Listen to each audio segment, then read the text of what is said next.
Message बहुत clear है। ये सत्याग्रह अकेला राहुल गांधी जी की जो उनको डिस्क्वालीफाई किया गया है और जो उनको सजा की गई है कोर्ट्स के, ये उसके खिलाफ तो है ही है।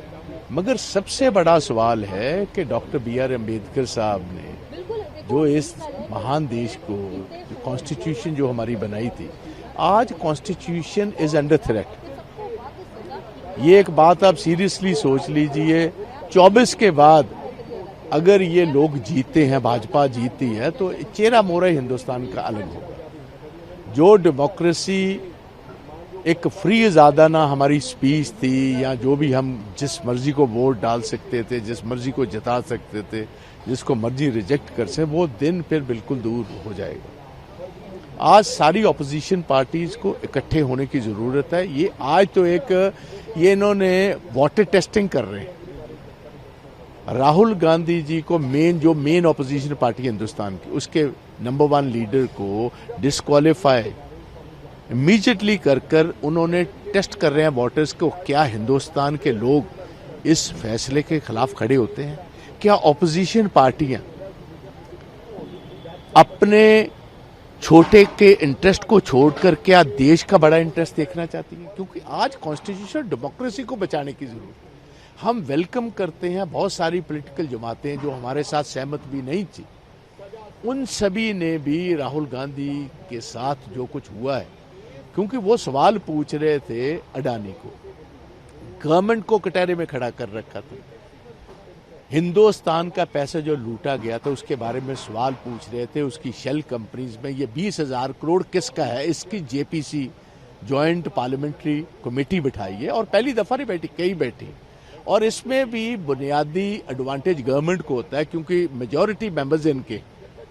इसके बावजूद भी उनको इस बात की तसल्ली नहीं थी कि अगर जॉइंट पार्लियामेंट्री कमेटी बैठी तो आहिस्ता आहिस्ता जब सारे एक एक कर पत्ते खुलेंगे तो उसमें गवर्नमेंट की पोजीशन जो है एम्बेरस हो जाएगी। और मैं आपको एक ऐसा फैक्ट बताना चाहता हूं जो आमतौर लोगों को पता नहीं।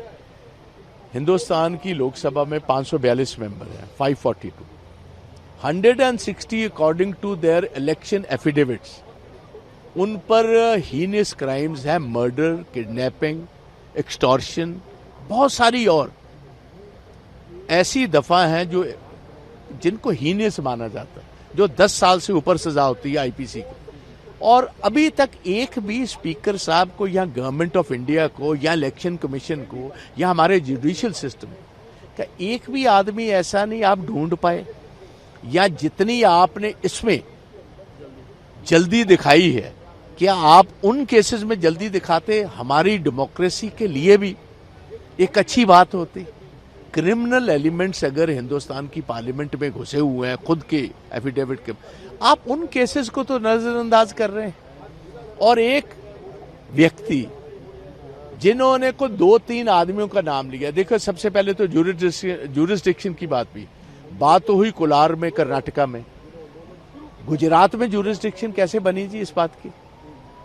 अगर ये केस चलता तो ये केस कर्नाटका में चलना चाहिए। नंबर 2, जिन 4 व्यक्तियों के खिलाफ राहुल जी ने जिक्र किया, जिन पर डेफेमेशन हुई, उनमें से तो एक व्यक्ति ने भी डेफेमेशन नहीं की। एक और आदमी गुजरात का डेफेमेशन कर देता है, और 5 साल से केस चलता हुआ आप 15 दिन में उसका फैसला लास्ट में एकदम जल्दी में, पहले वही आदमी हाईकोर्ट में इंटरवीन करता है, इमीडिएट चलो एक फैसला आ जाता है। कोर्ट ने भी 30 दिन का टाइम दे रखा था राहुल जी को, मगर आप देखिए गवर्नमेंट की इतनी इनको जल्दी थी कि इतनी स्पीड से तो कभी मेरा ख्याल जेट भी नहीं पहुंचता। ये सुपरसोनिक स्पीड पर जो इन्होंने फैसला किया है, इससे खुद आपको समझ आती है कि वो डिसेंटिंग आवाज हिंदुस्तान में जो गवर्नमेंट को चैलेंज करने वाली आवाज, वो कोई नहीं रहने देगी। और सबसे बड़ी बात एक समझ लीजिए, अगर आज ऑनरेबल कोर्ट्स ने इंटरवीन ना किया, सारी ऑपोजिशन पार्टी अच्छी तरह समझ ले, हर ऑपोजिशन पार्टी के मेन स्ट्रीम लीडर को ऐसे ही 24 से पहले डिस्क्वालीफाई किया जाएगा, क्योंकि सभी पर कहीं ना कहीं केस चल रहा है। अभी कहीं कोई डिस्क्वालिफिकेशन आई है, वही आई है जो भाजपा के खिलाफ एमपीज। एक यूपी में भी हुआ है, समाजवादी पार्टी का एमपी था, उसको भी डिस्क्वालीफाई इसीलिए किया गया बिकॉज वो he was a pain in their neck, जैसे कहा जाता है। तो ये एक मैं समझता हूँ बहुत एक डेमोक्रेसी के लिए बहुत बड़ा चैलेंज है।